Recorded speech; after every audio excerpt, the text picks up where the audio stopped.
Hi, Lisa. How are you? Good to see you. Good to see you. I'm great. I'm great. Glad to be talking with you. Yeah. So we're talking about the open space facilitation course and our experience in it. Yes, yes, because it was quite the experience. It was. It was.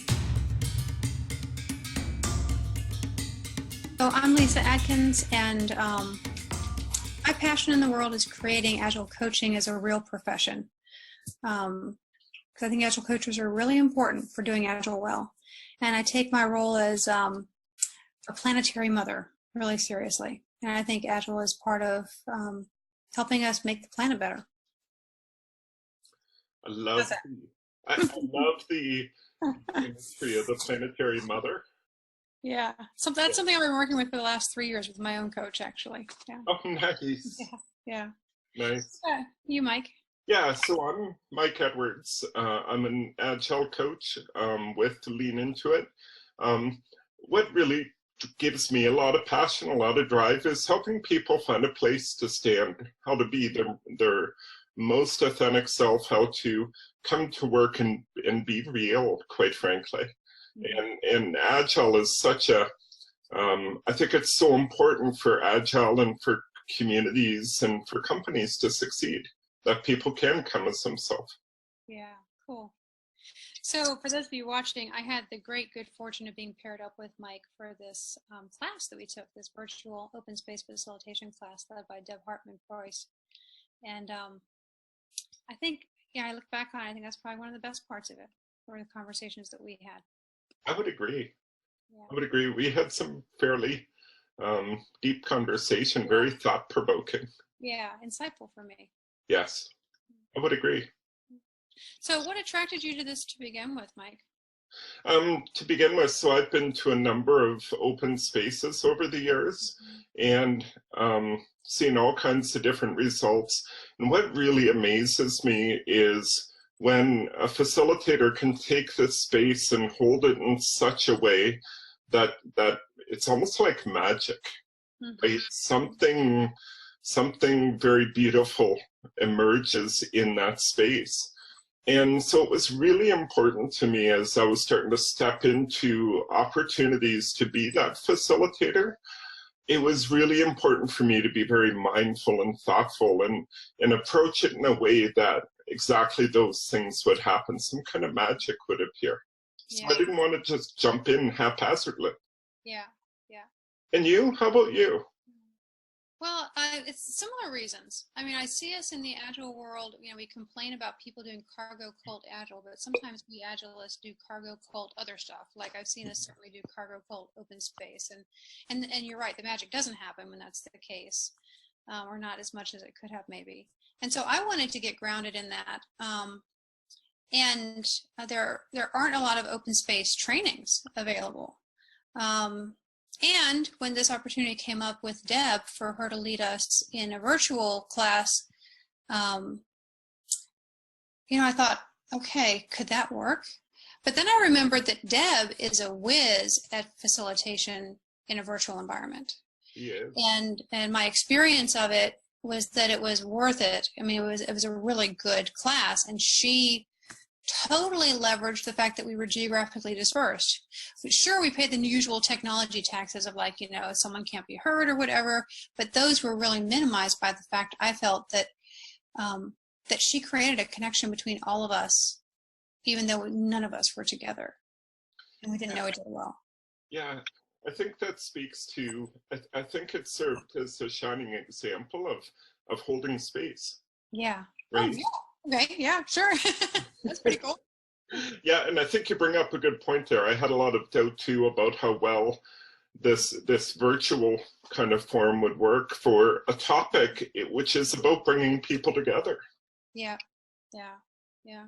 So I wouldn't, if to do it again, I would absolutely jump into it, and I would tell people, don't let that stop you. Yeah, I agree totally, wholeheartedly. Yeah, Yeah. yeah. So what did you take from it? What changed for you? I think what changed for me is depth. And I'm thinking about some of the conversations you and I had as our homework in between some of the calls, and the depth that we got to about what is space, what is holding space. Yeah. And so in my line of work, which is mostly training and coaching agile coaches, I'm not as on the ground with teams or organizations. That's starting to change, but that's been the case. So I didn't have an immediate place to apply what we were talking about in the standard way. But I realize, looking back now, is that it crept into a lot of other stuff I was doing without me really consciously being aware of it. Like the way we lead the Agile Coaching Competence Cohort, which is a competence building and certification program for Agile coaches. We now have a whole session, a whole 90 minutes on holding space when we go over the facilitation skill set. And I think what I was able to bring to that was much deeper. It was a much richer understanding. And it was a really cool conversation for the people in the cohort. Nice. So that's how it showed up for me. What about for you? Well, for me, I've had one opportunity to host so far.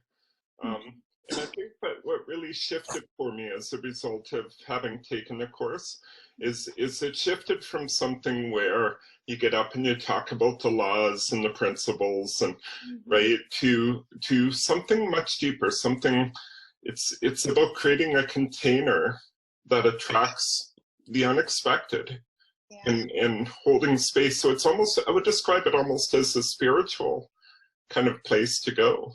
Yeah, see, I think that's when the magic happens, though. And so it's so awesome that you got to that place. Yeah, I would agree. And it's that magic, which is what makes open space so special for people. Because surprising things really can happen, like amazing connections between ideas and people really can happen when that kind of that magical cauldron or whatever gets created. Yeah, the cauldron, I love that, that we're putting everybody in and everything in. Yeah, put everything in and brew it up a little bit. Yeah, you never know what's going to come out of that. Yeah. Yeah, so I think that what we do is a great way to learn open space. I mean, you've done it in real life now. I've brought it into the way I'm teaching the idea of holding space, and so the class was definitely worth it. Yeah, I would agree. I think it's also changed how I hold space just for coaching clients too. Yeah. Oh, that would make sense. Yeah. Hang on just a second. My husband doesn't know we're doing a little recording. That's okay. You don't know it, but we're recording something over here. He's unloading the dishwasher. It's like the worst time ever to unload the dishwasher. I know, baby. I know. I know you know it. Yeah, I'm just gonna get a good laugh out of this part. Yeah. And I'm fine to leave this in. I mean, this is just real life, right? It's good. It's all good. Yeah.